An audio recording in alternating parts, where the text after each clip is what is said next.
good to know for next time. Oh, hello everybody. Who's ready to get into enough to fill the Parisian sewers? No, not those Parisian sewers. That's much better.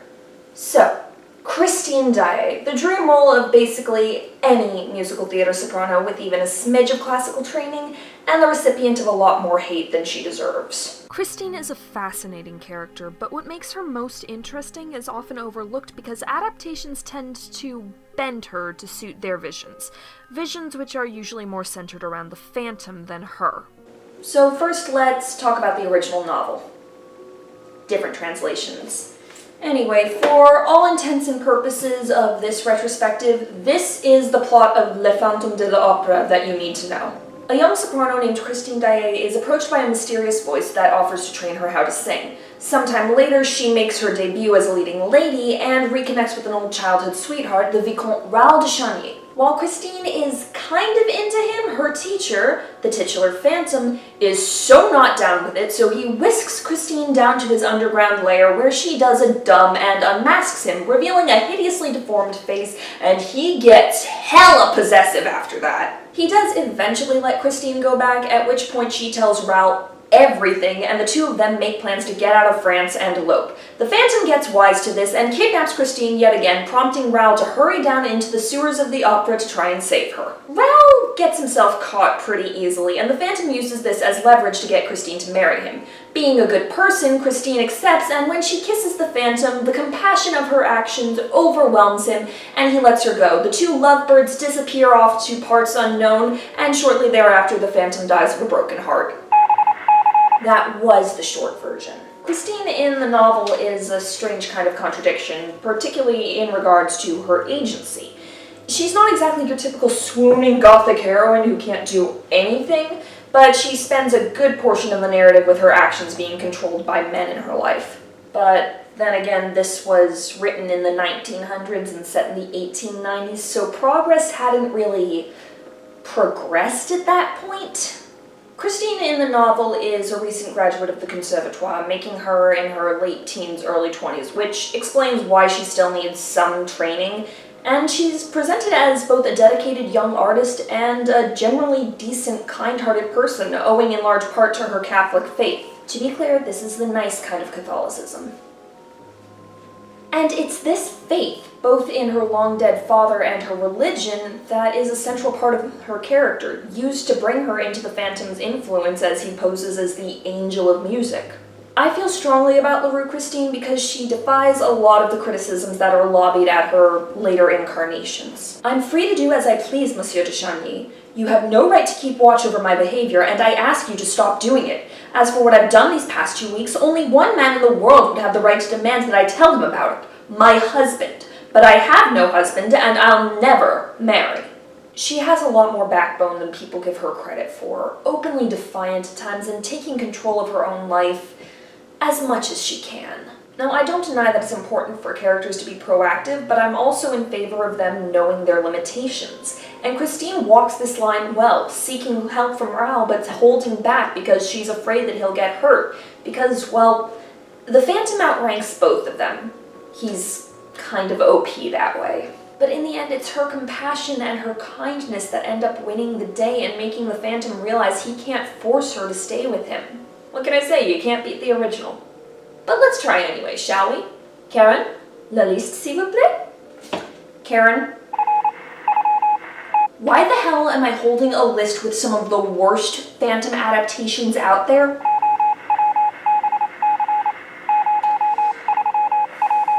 What do you mean, we're out of money for this month?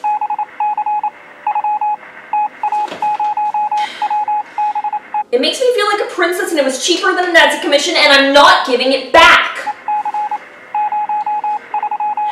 Fine, we'll do what's already in the collection. Stupid micro-budget. Our first target is going to be the 2004 film adaptation of the Andrew Lloyd Webber musical directed by Joel Schumacher. And you know what, I'm just going to take this opportunity to talk about the musical too, because I've seen it 3 times live, 4 if you count the 25th anniversary broadcast, and believe me when I say that the way this part is written makes it depend a lot upon the actress who is playing her. So that movie, huh? The movie was originally supposed to happen back in the 80s with the original cast, but then Sarah Brightman and Andrew Lloyd Webber split up, and they just shelved the project until the early 2000s. And they went through a lot of actresses trying to find the right Christine. First, they were going to go with Katie Holmes. Really? Really? I mean, did you see Dawson's Creek? If she couldn't pull off On My Own, how was she supposed to do an operatic-styled cadenza? Who was then replaced by Anne Hathaway. Oh man, she would have been awesome. But Anne had to go make The Princess Diaries too, so Emmy Rossum eventually got the gig. She was 16 at the time. I have a lot of issues with this. Number one, she's way too young.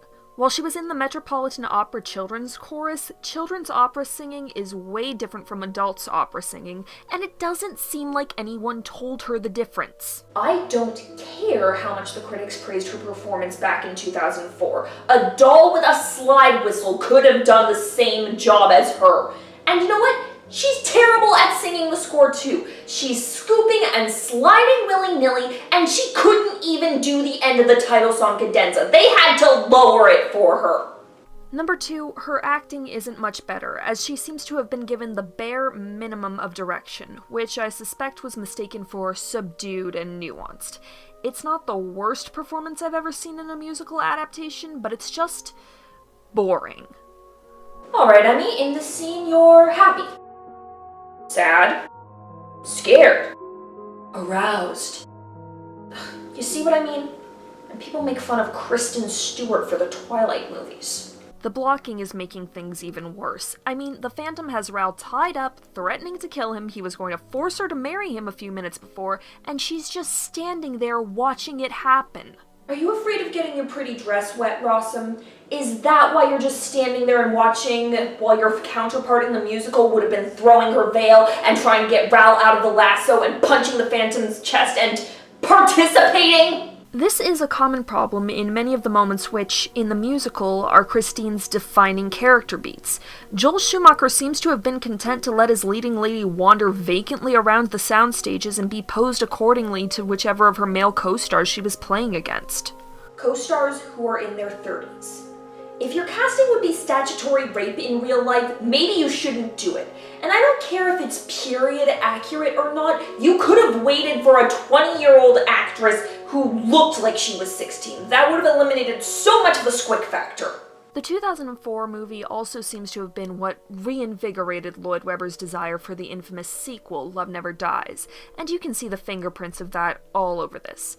It's not uncommon for adaptations to play up the duality of Christine's two suitors, with Ral representing the familiarity and innocence of the known and the Phantom being the darkness and sexuality of the unknown, but a lot more attention is paid to sexualizing and romanticizing that relationship in this film.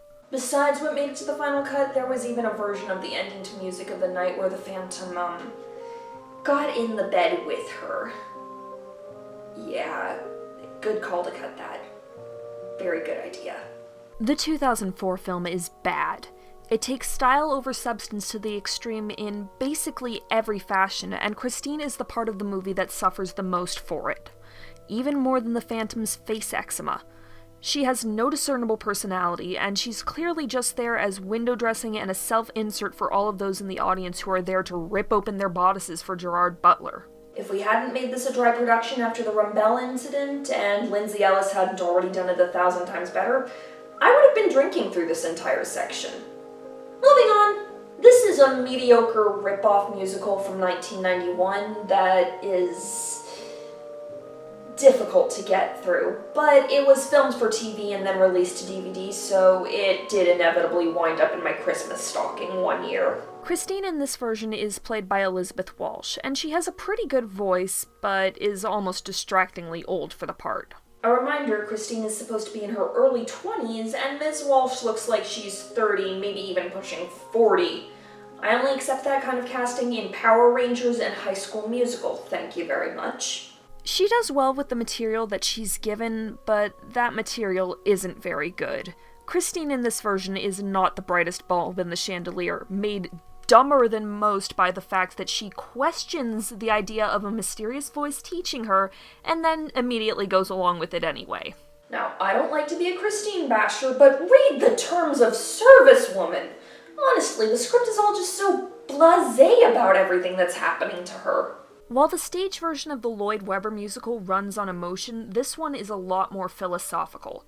They talk a lot about things like perfection and passion, and there's a stilted, detached quality to the writing and direction of the whole thing. The worst part is her lack of chemistry with the Phantom, played by David Stoller. He's hamming it up to the nines, and she's trying to play it straight, and it's just... ugh. The unmasking is handled very poorly, with empty silence and shoddy camera work that does not give any sense of connection between the characters, and the conclusion of the scene is really confusing. She gives him the mask, but puts her hand over his like, "It's okay, baby, I'ma stay with you even though half your face is melting, you don't need the mask." But then the very next scene makes it pretty clear that she's still afraid of him. Stupid. It's just stupid. Yes, he looks gross and he's acting all weird and over the top, but there's no actual menace to his performance, just a ton of cheese and ham. There's also some wonk with the timelines. I don't know if it's only on the DVD or if it was in the actual program of the show, but they make it seem like the Phantom was teaching Christine for 10 years, and yet her voice is largely unchanged from the first time we heard it. Not to mention the fact that they pick Ach ich fühl's for her debut aria, which is a great song, but it's also super dreary, and we don't even really get to hear her clearly because Raoul is singing over her. I'm just saying, if they wanted a Mozart aria from her that badly, they could have gone with Dorabella's Smani Impeccabili from Cose fan tutti, or Batti Batti from Don Giovanni. Also wanted to go in a more French direction, they could have gone with maybe not Fête de Louis because that's a pants role and a supporting role because Carlotta already did Age for Marguerite, but there's also Je vais vivre from Romeo and Juliet. Sorry guys, l'opera. I will, however, give her credit for her chemistry with Raoul, who is an unfailingly sweet, earnest, understanding cinnamon roll. And while their banter is still a touch pretentious and philosophical, there is a true sense of connection between the two of them, which makes the ending even more frustrating. The Phantom lets her choose without any incentive to choose him. No lasso, no blowing everyone up, nothing.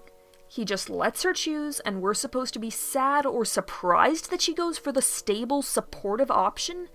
Even the Phantom doesn't seem to care that much, as he apparently moves on to Meg Giry almost immediately after. Because, it's not like that undermines the importance of his love for Christine or undercuts the meaning of the story.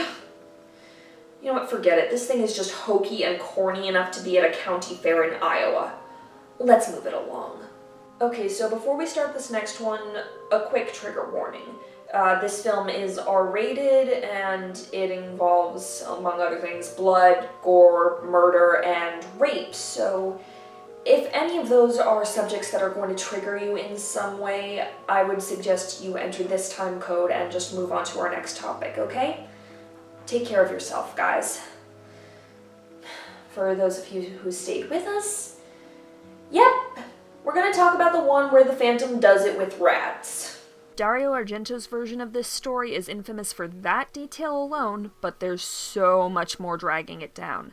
And at the center of it all is Christine, here played by Asia Argento, the director's daughter. I'll, touch on that part later.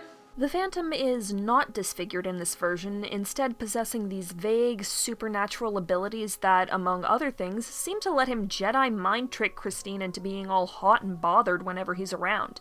And just like Elizabeth Walsh's Christine, she just kind of rolls with it. And the frustrating thing is that this could have worked. The idea has potential. The script treats the Phantom as a sex addiction, something to be overcome, and it contrasts with her very formal and chaste treatment of Rao.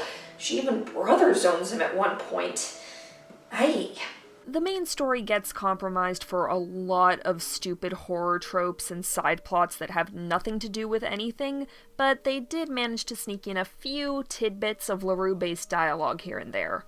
Unfortunately, they're very hard to hear under Ennio Morricone's otherwise excellent score, and then immediately forgotten for more weirdness and exploitation stuff. It's an Italian film. Are you really that surprised? And when the Phantom finally summons Christine down to his lair and she gets to him after wandering around the catacombs on her own for a few hours, they waste no time in getting each other's clothes off. This is the only scene that has Christine explicitly consenting to sex. The minute she defies him at all, the honeymoon is over and he starts treating her as property while she screams that she hates him. He leaves her trapped in the lair so he can go crash the chandelier on the audience, and when he returns and she defies him again, he drags her to the bed and forces himself on her. And it, gets even more uncomfortable to watch when you realize that this was made after Dario Argento was raped by Harvey Weinstein, and that the film was written and directed by her father. I am so sorry, girl. After beholding the infamous rat scene, Christine manages to escape and run back to Raoul and fess up, leading to the one interesting bit of original dialogue. You're my light. But there's so much darkness inside of me. Do you understand? I'm not pure. Christine, do you understand? No one is pure. Listen to me. We all have dark corners in our souls. Christine, there's nothing to be frightened of.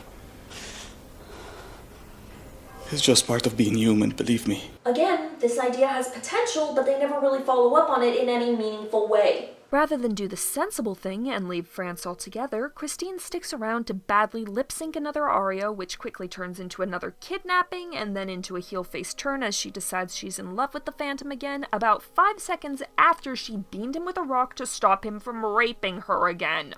Power through, power through.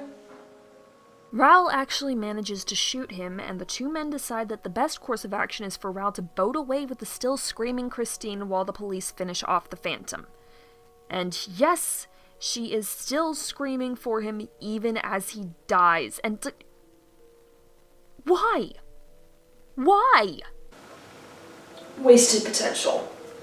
So much wasted potential. It was a show. Yes, that. Thank you, Greg. I can't even analyze anymore. Can we move on to something a little less exhausting? So, almost everybody I talked to cited Phantom of the Paradise as their favorite film adaptation of Phantom of the Opera, and yeah, I totally get that. One of Brian De Palma's first movies, this is a thematic adaptation more than anything else, lifting elements not just from Phantom of the Opera, but Faust and The Portrait of Dorian Gray. Unfortunately, the one weak link in all of this is Phoenix. Phoenix is our Christine, played by Jessica Harper, and while some people like her, to me, she's the very worst part of the entire film. She's almost secondary to the music, being more of a vessel for it, and the most interesting thing that she does is run out of a casting couch session because she wants to audition by singing, not by, How have these tropes been going on for so long, and yet we're only just starting to rectify them in real life? Phoenix runs off in tears, and the next time we see her, she performs one of 2 songs she has in the film, and it's a horribly generic piece that would probably sound great if it were being performed by the composer, Paul Williams, but with Harper's vocals, it's utterly forgettable. When she's singing, she's not acting, and therefore is not telling a story through the song. And when she's acting, she's really only half invested in what's going on around her, which just isn't interesting to watch. I think the intention for her character was deadpan snark, but it comes across more like boredom. She gets cast as the lead, but then quickly gets shunted aside for the glam-rocking fop, Beef, only to then be forced back into the spotlight for another boring song after Beef gets killed by the Phantom via neon lightning bolt. Well, on the plus side, now I actually have a white noise machine that helps me treat my insomnia. At this point, Phoenix loses any qualities that make her sympathetic, turning into a fame-hungry, gold-digging idiot and a shiny toy for the 2 male leads to tussle over. Damn it, Brian De Palma, I was rooting for you. You know, both Marguerite in Faust and Sybil Vane in Dorian Gray had more depth in this, so your analogy fails on 3 levels. She is probably the worst Christine of this bunch, the most egregiously passive, the most uninvolved in the narrative, and she drags down what is otherwise a really, really good movie. Well, Chambord, it looks like it's you and me tonight while we watch the movies I don't. 5th one. There's no 5th one. My name's Christine Daaé, and I'm a sophomore at Garnier Conservatory for the Performing Arts. And my life just got incredible. Where the f*** did you get that? Behold, the true moment La Femme Fictionale was born. This was a largely off-the-cuff show that I did in the vein of the Lizzie Bennet Diaries about a week after I binge-watched their entire show. I wasn't trying to make money off it or anything, I just found the series and I liked it and I wanted to do something similar for Christine. The series isn't very good. I admit that freely. Most of the script was improvised, the editing is sloppy, my acting isn't great, and I shot basically all of it on a flip camcorder. But at the same time, I'm really proud of them. This was the first time my passion for fictional women actually produced something. I'm just gonna play you a clip from the last episode. I am a little girl who lost her way and tried to hide. And I had to grow up and face what my life was. I am Eric's muse and his own angel. I am Ryan's childhood sweetheart. I am my father's daughter. And I am the heroine of my own story. It doesn't matter that maybe it didn't turn out the way I wanted it to, because I've still found myself. I did my best to find a way to reclaim the narrative for Christine. Between the musical angsting and the weird sex stuff and her name not being in the title, people tend to forget that it's just as much her story as it is the Phantom's. There are plenty of other adaptations that I could talk about, and I know we've trended towards the negative today, but I really do love this character, and I pray that one day she gets an adaptation that does her justice, because, well, Christine Daaé deserves better. Merci beaucoup for watching, everyone. If you like what I do, please be sure to like, leave comments, and share this video, and to subscribe to help my channel reach a wider audience, as well as following me on Facebook and Twitter. If you're feeling generous and you aren't paying 20,000 francs a month to an opera ghost, please do come support me on Patreon, where you can vote on Lady of the Month, be considered for cameos, request future episodes, all that kind of fun stuff. But, do save some cash for tissues next time, because we're gonna be taking a little trip down nostalgia lane. A bientôt!